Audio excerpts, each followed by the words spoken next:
Kilaw na naman tayo mga kapobre.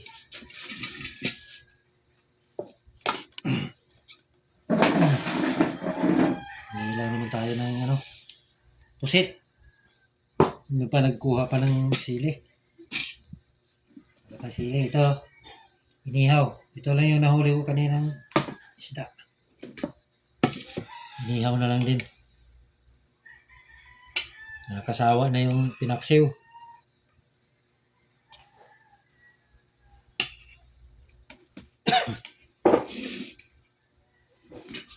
Wala pa itong sili.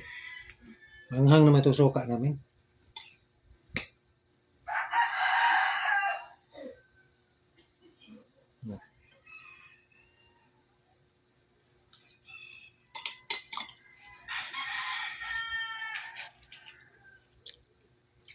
Asim ng suka.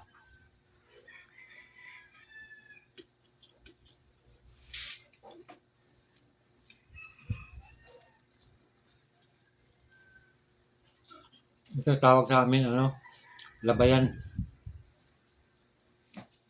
Labayan.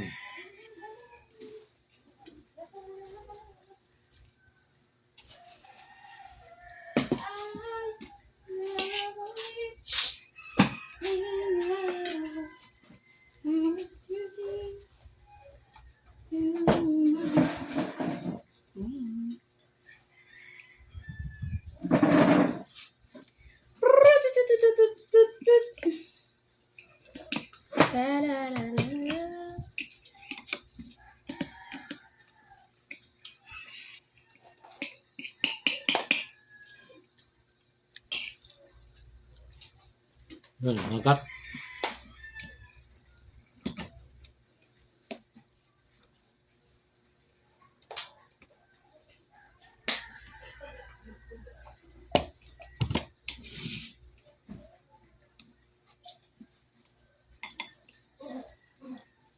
Yan natin pag lagay ng sili. Slim. Ikahalang. Dami pa itong kinilaw. Ito, apat na piraso lang ito, maliliit. Yung malalaking pusit kasi pangit kilawin kasi matigas. Itong ganito malambot lang.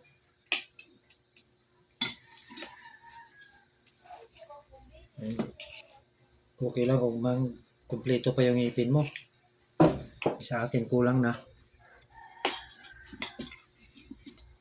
Kaya tayo mga kapobre.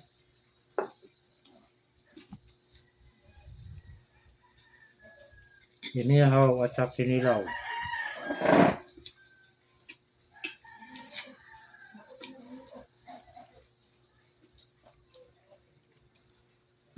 Kahapon yung kinilaw namin dilis.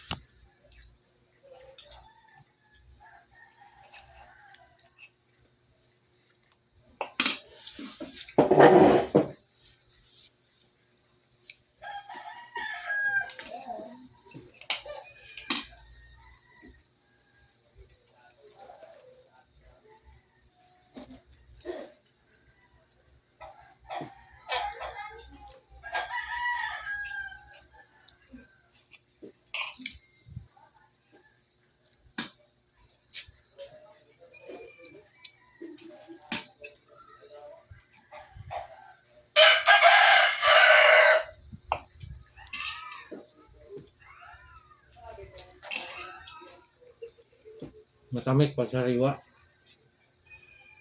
Pusit.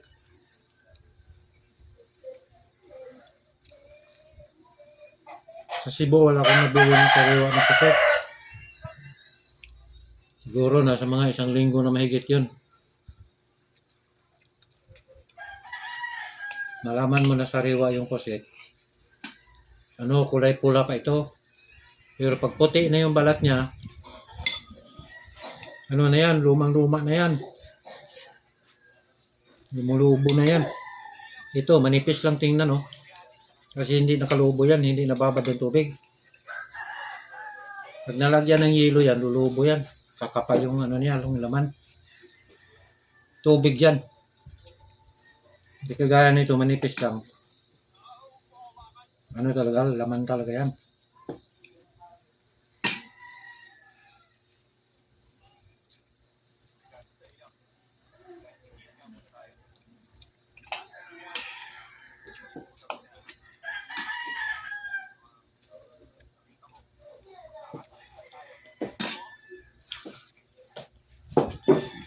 Dito na lang.